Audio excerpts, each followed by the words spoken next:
Questa è la mia Swift Sport ed ha sempre avuto un sound terribile.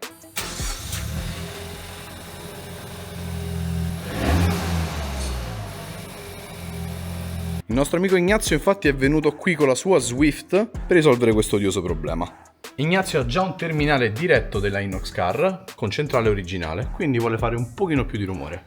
Purtroppo la Swift Sport ibrida da originale ha anche il GPF, che è una sorta di FAP o catalizzatore per i motori benzina. Questo la tappa molto di più rispetto alla Sport termica, quindi difficilmente, se si mantiene uno dei due pezzi originale, la macchina farà molto casino. Non suonerà mai in stile Abarth, salvo che si faccia un terminale diretto e un centrale diretto che casualmente abbiamo. Per rimuovere il centrale mi sembra abbastanza scontato, però dobbiamo disaccoppiarlo dal terminale e disaccoppiarlo dal front pipe. Il montaggio non dovrebbe essere troppo complicato perché abbiamo un terminale Inoxcar diretto e un centrale Inoxcar diretto, quindi stesso brand, si spera vadano d'accordo.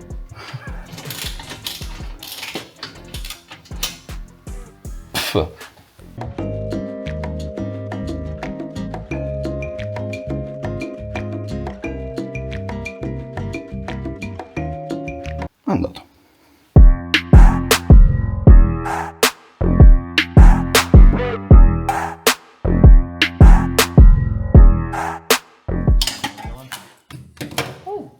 Stavo per dire. Però l'ho sbloccata, hai visto?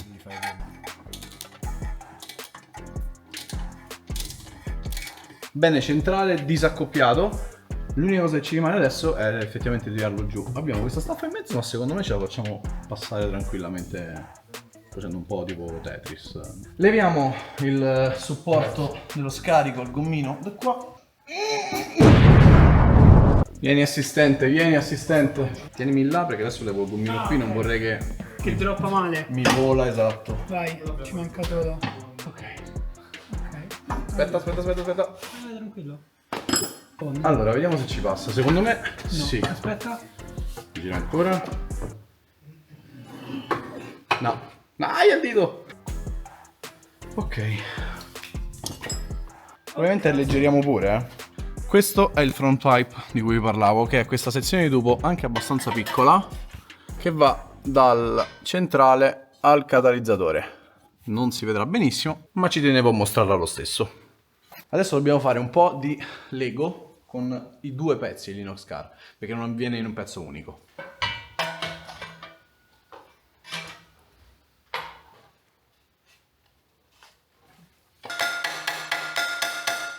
Ecco la differenza tra centrale originale, che ha ben due silenziatori, oltre a quello che starebbe sul terminale, quindi complimenti Suzuki, volevi proprio far sentire un cazzo. Mentre quello aftermarket è un bel tubo dritto, bellissimo. Adesso montiamo, facciamo eventuali aggiustamenti se dobbiamo e sentiamo come suona. Lui deve andare nel gommino qua su. Ok. Adesso vediamo come fitta. Abbiamo terminato l'installazione, adesso la accendiamo, vediamo un attimo se è sfiata da qualche parte e in caso facciamo i dovuti adattamenti o regolazioni, altrimenti se è tutto giusto la sentite. Soffri vertigini, gna? Sì. Dai, non sei troppo in alto. Vado. Vai.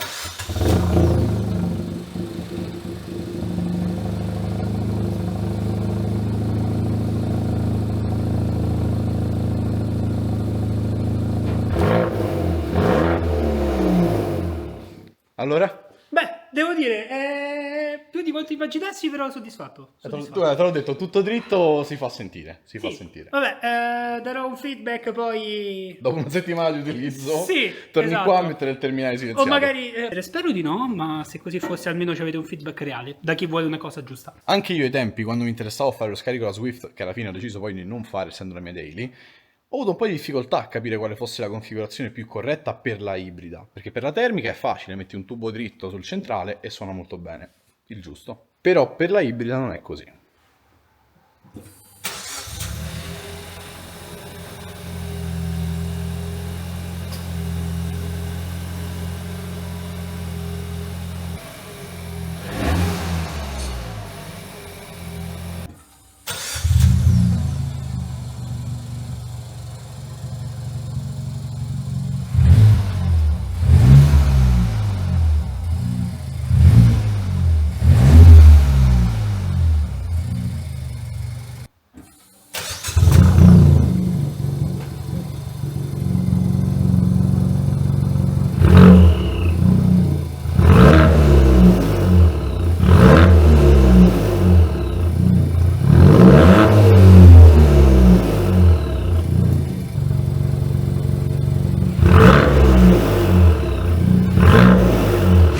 come potete sentire la differenza c'è ed è anche tanta.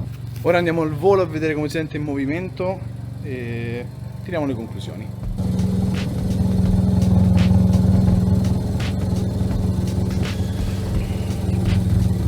Stiamo a fare un test drive. Allora, sensazione a caldo? È molto rumorosa, più di quanto pensassi, però allo stesso tempo... Io penso sia ancora vivibile, tutto sommato. Allora, dall'interno non dà fastidio. Proviamo a fare un'apertina. Se è tutto libero.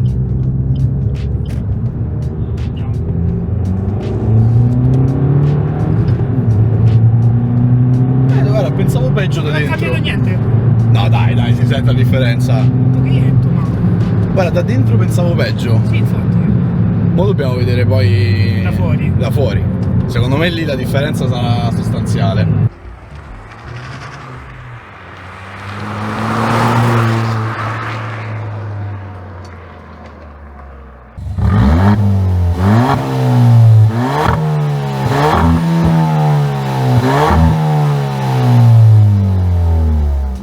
Avete appena sentito quindi quali sono le differenze dello scarico della Swift Sport ibrida. Differenza tra scarico originale, terminale diretto, e centrale e terminale diretto. La differenza è notevole, in senso buono. In quanto possessore mi aspettavo che fare terminale e centrale diretto fosse un po' esagerato per un uso quotidiano. In realtà dentro è molto vivibile, potrebbe esserci qualche risonanza magari a alti giri o velocità autostradali. Si sente più da fuori che da dentro. Spero che il video vi sia piaciuto. Ai tempi, quando cercavo queste informazioni, è stato un po' difficile per me capire quale potesse essere una giusta configurazione, quindi spero che questo possa avervi dato un po' di chiarezza, avervi dato una mano. Se così fosse, vi invito a lasciare un commentino qua sotto. Per altri contenuti del genere vi invito a seguirci. Noi ci vediamo alla prossima e a presto!